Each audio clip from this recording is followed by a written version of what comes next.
In the cold silence of deep space, where empires rise and fall in the blink of an eye, a bold invasion was about to unfold. The Zentarian Empire, ruthless, technologically superior, and hungry for expansion, had chosen their next target, a lonely outpost on the edge of known space. No defenses, no weapons, no soldiers. Just scientists, researchers, a handful of engineers. The perfect symbol of humanity's weakness. But what Commander Vex didn't know was that he was about to walk into a trap set by the most dangerous force in the galaxy. Not just one human colony, but two. For decades, the Zentarians had watched humanity from afar. They were a warlike species, towering insectoid beings with chitinous armor and minds like machines. Their empire stretched across half the galactic arm, built through conquest and precision. To them, Earth was a rising threat, but not yet a real one. Their scouts had studied every human colony. Most were heavily fortified, protected by orbital shields and plasma cannons. But one stood out as vulnerable. Earth Station Theta, a scientific research base orbiting the frozen moon of Zyros 9. It was remote, barely defended, and seemingly abandoned. To the Zentarians, it was the perfect first strike. To them, it was weakness incarnate. And so they came. The humans weren't fools. They knew they couldn't win a direct fight, so instead of calling for help or building weapons, they did something far more clever. They played along. For weeks, the crew of Earth Station Theta fed false data to Zentarian spies. They shut down defense protocols, powered down scanners, made themselves look like sitting ducks, and then they waited. Because while Theta looked weak, it wasn't alone.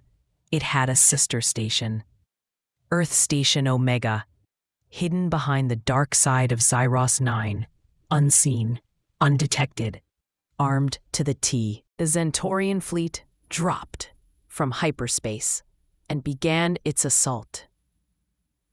Laser fire lit up the void as drones swarmed the station.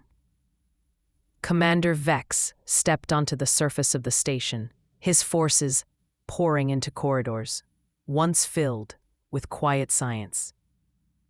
He found no resistance, just stunned scientists huddled in fear. He entered the command center, his mandibles twitching in satisfaction. This was going to be easy. Then the alarms blared. A message echoed across every channel. You wanted the weakest link.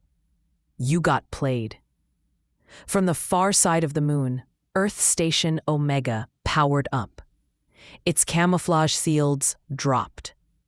Dozens of hidden turrets emerged from beneath the ice. Missiles screamed into the void. And the trap was sprung. Omega wasn't just a research station. It was a prototype for autonomous planetary defense systems.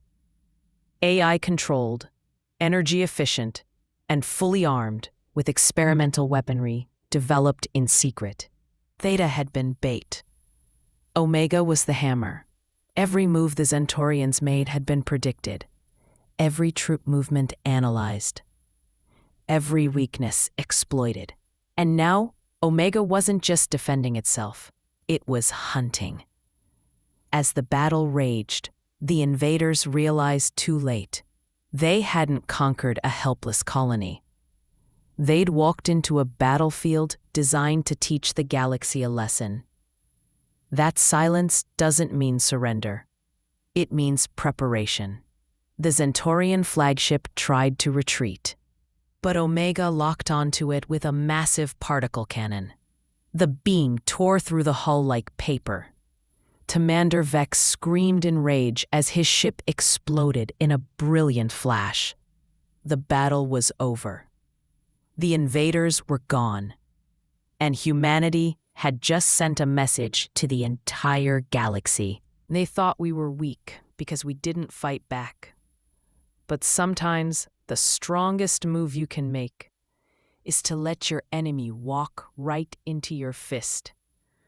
Across the stars, other alien civilizations received the footage of the battle.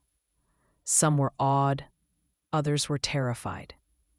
One thing was clear: humanity was no longer the new kids on the block. They were players now. And if anyone underestimated them again, they'd better bring more than just ships. They'd better bring respect.